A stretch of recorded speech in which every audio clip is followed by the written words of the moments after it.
Well, this is otherwise titled the Michael Cammock Wall of Shame. There are a lot of contenders for this wall. It's a very crowded wall. But because it's only a 5 to 7 minute speech, I had to draw on only three.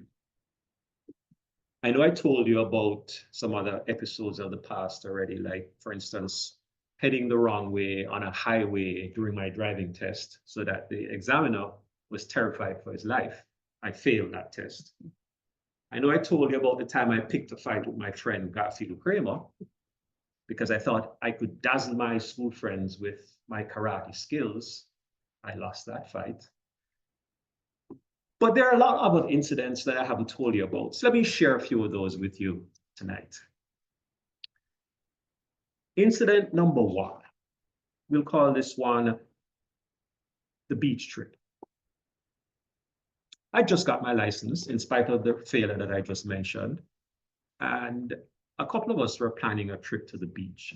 I'm from Jamaica, you remember that? So lots of beach opportunities there. I had a girlfriend at the time, Flo, and I wanted to involve her in the trip. So I asked my mom, could I borrow your car to go and pick up my girlfriend so that we could include her in the trip? Now, remember that this is just a pickup of the girlfriend. This is not meant to be a whole day exercise. So my mother said, okay, that seems pretty harmless. I have stuff to do later on, but I can allow you to go pick up your girlfriend. So I went to pick up my girlfriend, and on the way back, I stopped off at the meeting place that we were planning to leave from to go to the beach. Turns out the car that we're depending on started getting trouble. So we're sitting around thinking, oh, get to the beach. And our eyes collectively turned to my mother's car. We thought, there's a solution right there. Never mind the fact that my mother is waiting on her car, we have transportation sitting right there in front of us. So off we went to the beach. During the beach trip, I'm in the water and I left my pants on the beach chair. When I get back to the pants, the pockets are turned inside out. It was clear that I had been robbed. The car keys were also missing.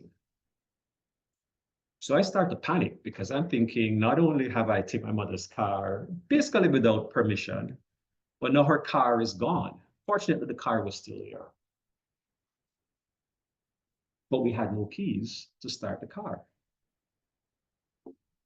So you might be thinking that well, let me tell you this. I did have friends who were able to hotwire the car. So you're probably thinking, what kind of crowd am I running around?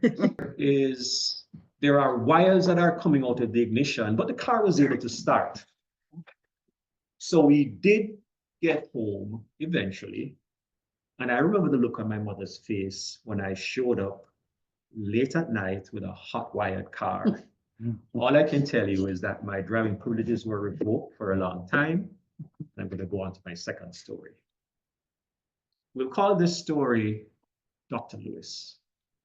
Now, Dr. Lewis, in my mind, was a very hip guy. He drove us a really nice sports car, was very energetic, friend of the family, and we all liked being around Dr. Lewis. Once when I was at a gathering, somebody brought up a lady and introduced me to her as Mrs. Lewis. The person who was introducing us also knew Dr. Lewis, so I started making connections in my mind.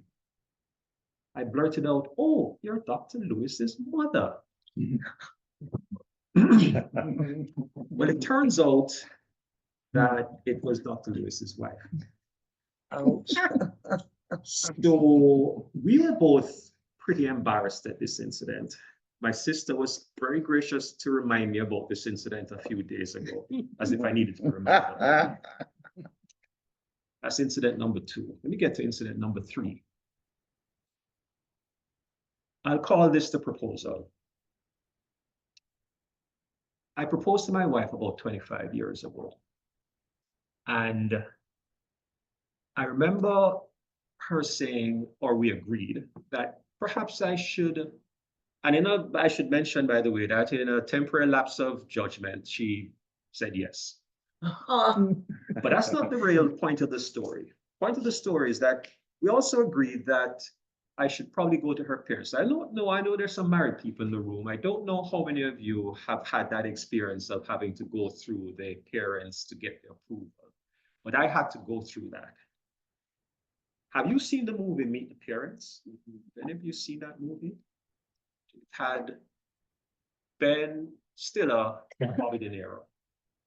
Let me tell you, I can identify with the character played by Ben Stiller because the character played by Bobby De Niro was a very stern father. And I was a little bit intimidated by her father. But I said, okay, if that's what we're going to do, we're going to do it.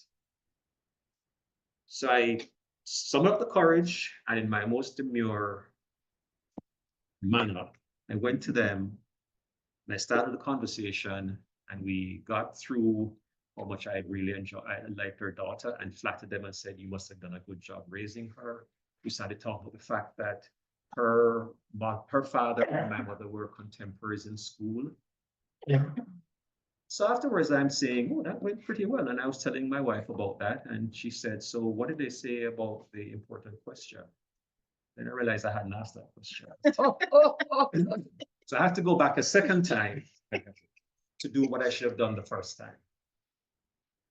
At any rate, everything obviously went okay. So let me just end by saying, look, I like to laugh at myself because I think that I can learn a lot of important lessons from the mistakes that I make, whether it's because I get flustered, I went to my father-in-law, or because I just had bad judgment. We all make mistakes and we can learn from mistakes. And I think that I will continue to learn as I will probably make a lot more mistakes in the future. Thank you very much.